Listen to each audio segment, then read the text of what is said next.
4 most common questions about using seller financing to buy a business. Number 1, the most obvious, can I buy a business that's 100% seller financed? And the answer is yes, you can. But you can also drive to the gas station, hit a $100,000 scratcher. It's just probably not gonna happen. So I wouldn't count on it. 2, what are the typical terms for a seller's note? Now there's no right or wrong answer and there's really infinite combinations. Our default is to go with a 10-year term with a 2-year standby period. The interest rate today is usually around 8%, and we try to make the note for 10% of the total project cost. So the purchase price plus the working capital and all the SBA fees and the lawyers and all the costs that are gonna go into the deal.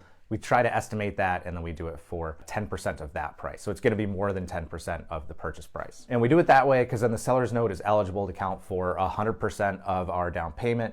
Most lenders will still require us to put some equity in, but in this instance, we've already got the full down payment covered without us coming up with any equity injection. Now, not every deal uses those terms. Like I said, that's kind of a default. It's a starting point, which means almost every deal deviates from that in some way. So if we think the business is a higher risk business, for some reason, we're gonna make the seller's note a lot bigger. It might be 20 or 30% of the deal instead of just 10. If they want a higher price on the deal, then we might take the interest rate down. Some sellers want shorter terms. I really don't like, that's something I don't like to give up on, is to move to say like a 5-year term from a 10-year term, because that really hurts cash flow if you have to pay it off faster. And it hurts it earlier on in the business's life cycle too, I think, when the business needs cash the most. We may make a portion of the seller's notes forgivable. So say if we're worried about sales, we may say if sales drop off by a certain amount, then this portion of the note is automatically forgiven. So you can do a forgivable seller note structure. And another thing, if a seller wants a higher price, we can extend the term and say,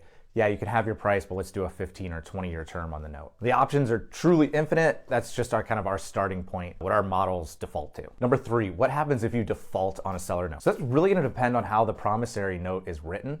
You could have a completely unsecured, essentially no recourse note where basically nothing happens. You might write in the note term that says the seller gets the business back. When you do the loan, maybe they took some collateral. So maybe you had some collateral left over after the SBA loan. Say you had a third house and you used that as collateral for the seller note. Then the seller could essentially foreclose on that house. And it's all gonna depend on how the note's written. Obviously, the negotiation, as the buyer, you want it to be completely unsecured, no recourse. The seller is going to want to put as much recourse in there as they possibly can. The one thing is that they're always going to be subordinated to the SBA. The SBA is going to get their money back first. Number 4, how does the seller note need to be structured to count as your down payment or equity injection for your SBA loan? The note needs to have a minimum of a 24-month standby. Typically, we do it as a full standby period, which means no principal or interest. It is possible to structure it with interest-only payments if the business can support that, but most of the time you can get the full standby from the sellers, so if you can get it, take it. And to count as the equity injection, the note can't have any form of balloon payment. So even if it's after the SBA term is completed and there's no more SBA loan, you can't have a balloon payment. So it has to be a full term note. So that's it. Seller's notes, they're a great tool. They're one, they can help you get a deal done that might be close to the SBA limit. It can reduce your risk. Say if there is some issue in the business that you find out afterwards, the seller note is probably the easiest way to get some type of recourse from the seller. That's why on higher risk deals, you want to have a bigger seller note. And then of course, it's really important to make sure you get it to count towards that equity injection so you can make a lower down payment.